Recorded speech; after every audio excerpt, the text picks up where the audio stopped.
Welcome to Democracy Now!, democracynow.org, the War and Peace Report. I'm Amy Goodman.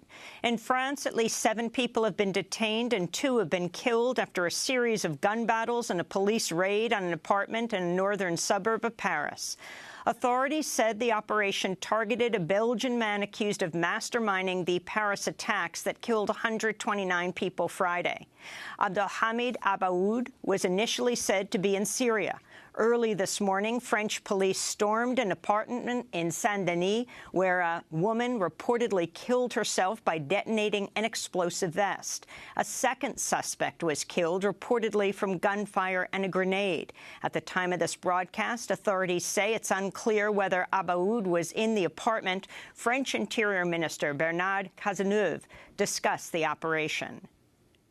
S'il vous plaît, depuis ce matin, since 4 o'clock this morning, French Special Forces police have carried out an operation to neutralize terrorists. 7 people were arrested. 2 people have died, including a woman, by explosives. 5 police officers were wounded and a police dog killed in the hours-long operation. Meanwhile, authorities in Belgium have charged 2 men with assisting Salah Abdeslam, a second fugitive suspect in the Paris attacks, by driving him to Brussels. Abdeslam's family has called for him to turn himself in. Amid security fears on Tuesday, authorities in Hanover, Germany, abruptly canceled a soccer match following a, quote, concrete tip about a planned bomb attack. 2 Air France flights bound for Paris from the United States were diverted over reports of bomb threats. France, Russia, and the United States have launched fresh airstrikes against the Islamic State in Syria. This week, a U.S.-based human rights group accused Russia of bombing at least 10 medical facilities in Syria last month. Physicians for Human Rights said it chronicled 16 attacks total on Syrian medical establishments in October alone, the highest tally in the conflict to date. Friday's deadly attacks in Paris have set off a storm of calls to close borders and reject refugees fleeing Syria. In the United States, House Speaker Paul Ryan and Senate Majority Leader Mitch McConnell have called for a pause in the U.S. program accepting Syrian refugees, and governors of at least 27 U.S. states have said they will not accept the refugees. The White House held a conference phone call with 34 governors Tuesday. President Obama said attempts to block refugees are offensive and contrary to American values. We're open to hearing actual ideas, but that's not really what's been going on in this debate. When candidates say we wouldn't admit 3-year-old orphans, that's political posturing. When individuals say that we should have a religious test and that only Christians, proven Christians, should be admitted, that's offensive and contrary to American values. That's President Obama speaking in the Philippines today. We'll have more on Syrian refugees with Peter Buchart of Human Rights Watch and California Congressmember Barbara Lee after headlines. It remains unclear exactly how the upheaval in Paris will impact the United Nations Climate Change Summit, which opens in Paris November 30th. Environmentalists from around the world have planned a massive march with 200,000 people expected the day before the talks begin. Ahead of the summit, the U.S. Senate voted Tuesday to block President Obama's new regulations to cut carbon emissions from coal-fired power plants.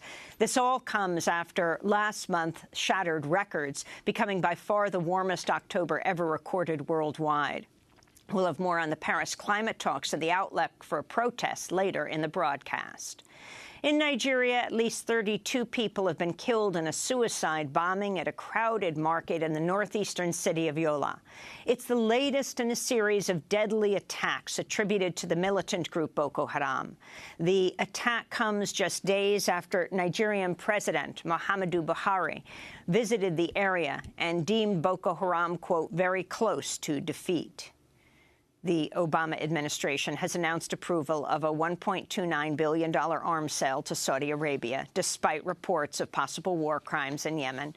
The State Department approved the sale of tens of thousands of bombs, as well as munitions and other weaponry produced by Boeing and Raytheon. The weapons replenish stocks used by Saudi Arabia in the U.S.-backed bombing campaign in Yemen, where Amnesty International has warned of apparent war crimes by the Saudi-led coalition. Meanwhile, executions in Saudi Arabia have reached a 20-year high, with more than 150 people executed this year. In the United States, a new report reveals at least 100,000 women in the state of Texas has attempted to self-induce an abortion. The groundbreaking study by the Texas Policy Evaluation Project comes as the Supreme Court has agreed to hear a challenge to a sweeping Texas anti-choice law. Since the law passed in 2013, about half the state's 41 abortion clinics have closed. The study found as many as 240,000 Texas women have tried to end a pregnancy without medical assistance, citing restrictions, including a lack of funds to travel to a clinic or the fact their local clinic had shut down. In Kentucky, the state's last remaining full-time abortion clinic has been vandalized for the second time in less than a month. Last week, a man threw a rock through the glass door of EMW Women's Surgical Center just 2 weeks after another man hurled himself into the clinic's window, shattering it. The clinic's executive director told Insider Louisville, "We're not angry, we're not afraid, we're just really sad that the mentality out there isn't more understanding and compassionate for women." A Spanish judge has issued an arrest warrant for Israeli Prime Minister Benjamin Netanyahu and 7 other former and current Israeli officials over the deadly 2010 Israeli raid on the Gaza-bound aid flotilla. 9 people were killed when Israeli commandos stormed the Mavi Marmara in international waters. A 10th died after 4 years in a coma. The case against Israeli officials in Spain emerged after Spanish activists on board the flotilla sued Netanyahu.